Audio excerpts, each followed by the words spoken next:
Okay? And yung mga major accomplishments nyo, guys, maaaring meron dumating na magandang opportunity, guys, no, na pwede nyong i-explore. So, this is good news when it comes to money and opportunities, more on opportunities actually. So, good news para sa mga opportunities na pwede nyong i-explore, guys. So, yun yung major na ma-accomplish nyo or yung major na pwedeng dumating sa inyo, mga kapiksi. Pagdating sa mga opportunities, guys, take your time, no? Huwag kayo masyado magmadali. Make sure na inaaral nyong mabuti.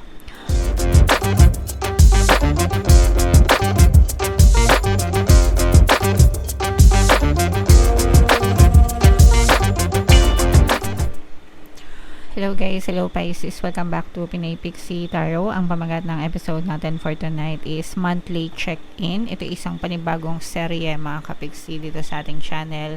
Gagawin na natin to every month simula ngayong buwan ng April mga kapixie. So shuffle ko yung cards guys, hanapin ko yung energy ng Pisces.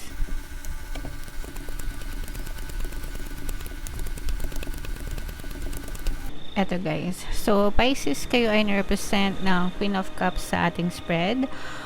If in case hindi kayo naka-resonate guys dun sa inyong monthly reading for April, pwede nyo panoorin to guys, baka nandito yung energy nyo. So yung first card natin mga kapixie, this is your current self guys, no? Nandun kayo sa stage na talagang super duper sipag nyo, to the max mga kapixie, hardworking, no? Yung energy nyo, nakafocus kayo sa trabaho nyo, mga kapiksi, nagfo-focus kayo sa inyong kabuhayan, gusto nyong kumita, gusto nyong umunlad, gusto nyong umasenso mga kapiksi, and for some of you, wala kayong sinasayang na oras, wala kayong sinasayang na pagkakataon, basta pwede nyong gawin, basta meron kayong oras at panahon, basta kaya ng katawan nyo, gagawin at gagawin nyo mga kapiksi. So ito'y kasipagan to the max, mga kapiksi. Yan yung energy na ini-embody nyo right now. And yung theme of the month natin mga kapiksi, this is your feminine energy, guys, no? Kumbaga parang ngayong buwan ng April, parang mas magiging seryoso kayo sa buhay nyo, pero mas bibigyan nyo ng pansin yung inyong feminine energy, yung pagiging mabait nyo, pagiging maunawain nyo, mas lalawakan nyo pa yung pag-iisip nyo sa pagiging maunawain, sa pagiging maintindihin, sa pagiging compassionate, mapagmahal, ganyan. Anything na alam nyo yun, parang hanggang kaya nyo intindihin, gagawin nyo mga kapiksi. Hindi lang yung ibang tao guys, pero pati na rin yung sarili nyo, mga kapiksi. Okay? Alright. And yung key goal na gusto nyong i-pursue mga kapiksi is, gusto nyo, yung ano nyo talaga, goal nyo ngayong April is more on asikasuhin yung kabuhayan nyo. Gusto nyong mailagay siya sa tamang balance, especially guys kung medyo naghihirap kayo, kung medyo marami kayong utang, kung medyo nasa debit, kumbaga yun, yung maraming utang, maraming expenses, ganyan. So parang gusto nyo siyang maibalanse. At least man lang gusto nyo na yung kinikita nyo is sumapat dun sa mga expenses nyo sa inyong pamumuhay. Kung hindi man sumapat, at least makasobra-sobra pa, ganyan. Or at least kahit pa paano makapag-ipon-ipon kayo. Pero gusto nyo maging, parang gusto nyo na wala kayong paproblemahin, guys, pagdating sa pera. Yun talaga yung goal na pinupursue nyo, mga kapiksi. And yung mga obstacles na kailangan nyong i-overcome guys is yung pagiging easy-go-lucky, yung pagiging tamad, no? Although nakikita naman natin na masipag kayo, pero minsan parang hindi seryoso sa buhay.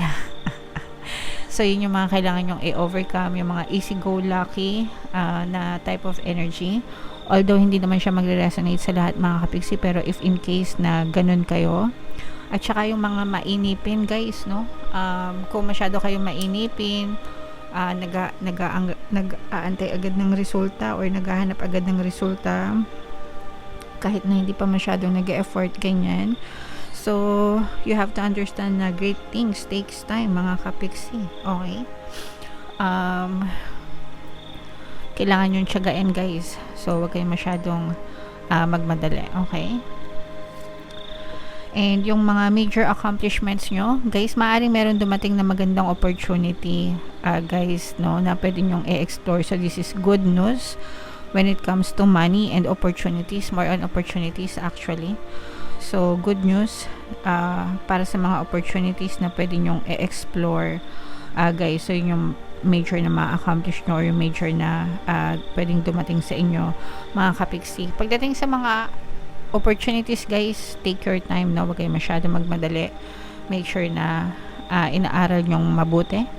Huwag kayo magpadalos-dalos, guys, para hindi kayo mapahamak, okay? What you need to avoid, mga kapiksi, ito yung mga problema. Umiwas kayo sa mga problema.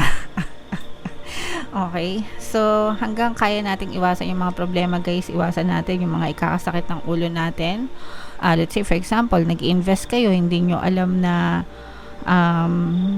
kung ano yung ini-invest nyo, di ba? Tapos mas-scam kayo, sakit sa ulo. So, iwasan nyo na mag-invest sa mga hindi nyo alam. O kaya naman, may sugal, ganyan. May nag-aalok sa inyo na sugal, taya ka dito, ganyan. Mga online, ganyan. So, alam nyo na nasakit ng ulo yon, wag nyo nang ituloy, di ba? So, yung mga ikakasakit ng ulo, mga kapiksi, iwasan nyo.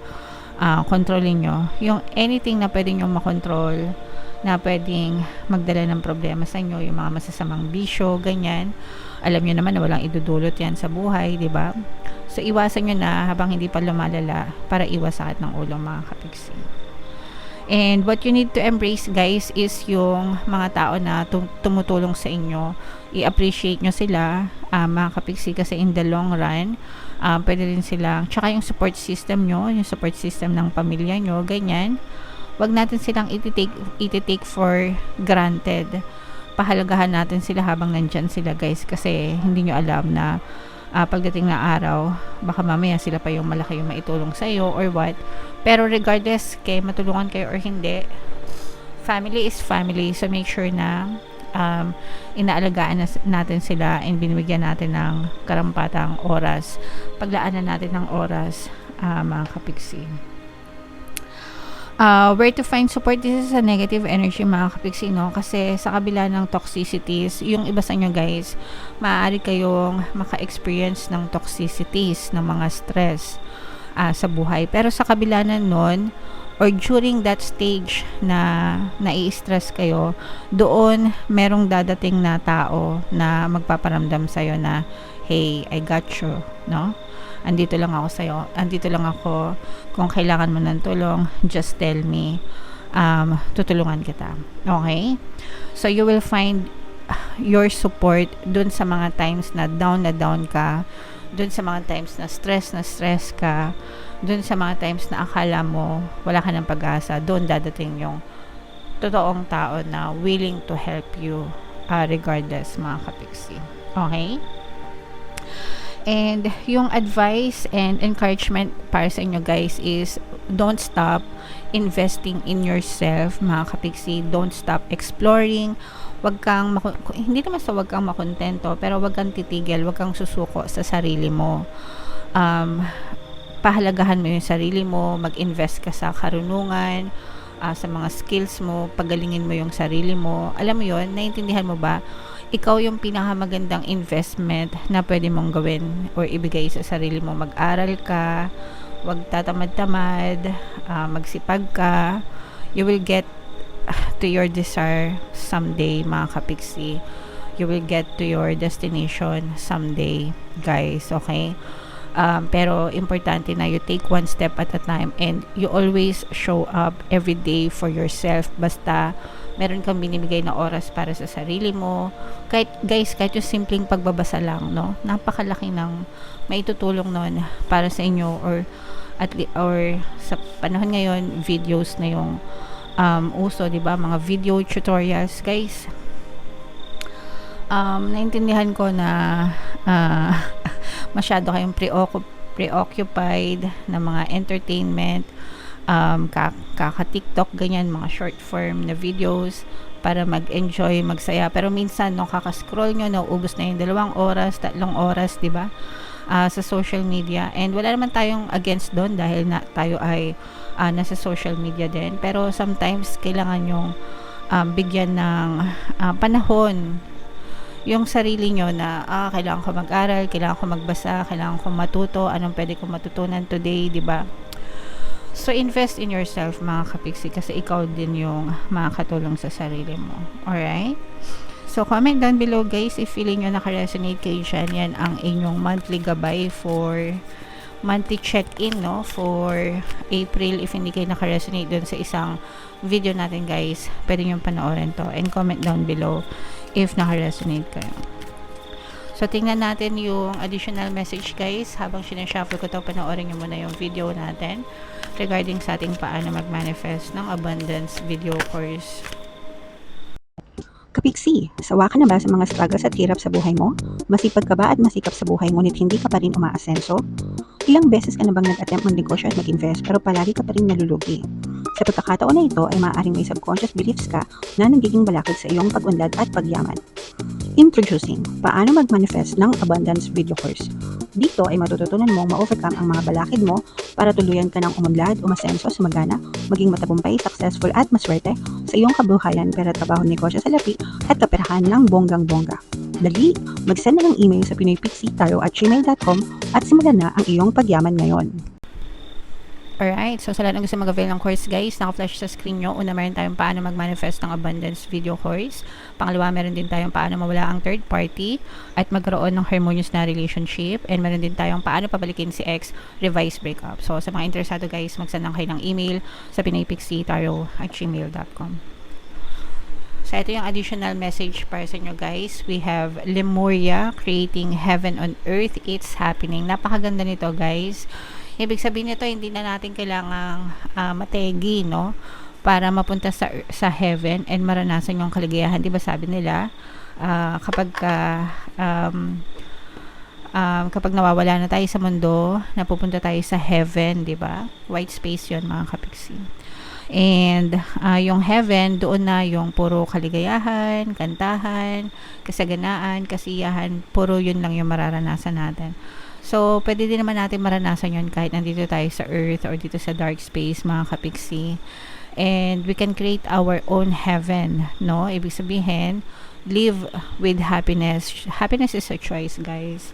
Kahit na anong circumstances mo, hindi naman yan na may measure ng mga material na bagay lang. Although, syempre, meron yung contribution, mga kapiksi. Pero, hindi mo naman kailangan malungkot kapag ikaw ay medyo sagad-sagad, no? Or medyo said, ganyan. You can still be happy, mga kapiksi. So, just make the most of everything na meron ka. I-appreciate mo lahat ng mga blessings mo. Work hard, pray hard, pero kailangan sabayan nyo ng positibong mental diet para magkaroon ng positibong resulta and talagang gumaan and guminhawa yung inyong pamumuhay, mga kapiksi. Okay? Alright. So, yeah, yan yung message para sa inyo guys. Comment down below if naka-resonate kayo. For more tarot readings guys, ito yung playlist nyo. Ito naman yung ating success stories ng paano mag-manifest ng abundance video course. Click here to subscribe guys. Ito yung ating mga pampaswerte subliminals. Thank you for liking, sharing, and subscribing. See you again next time. I love you all mga kapiksi. Have a nice day. Bye-bye.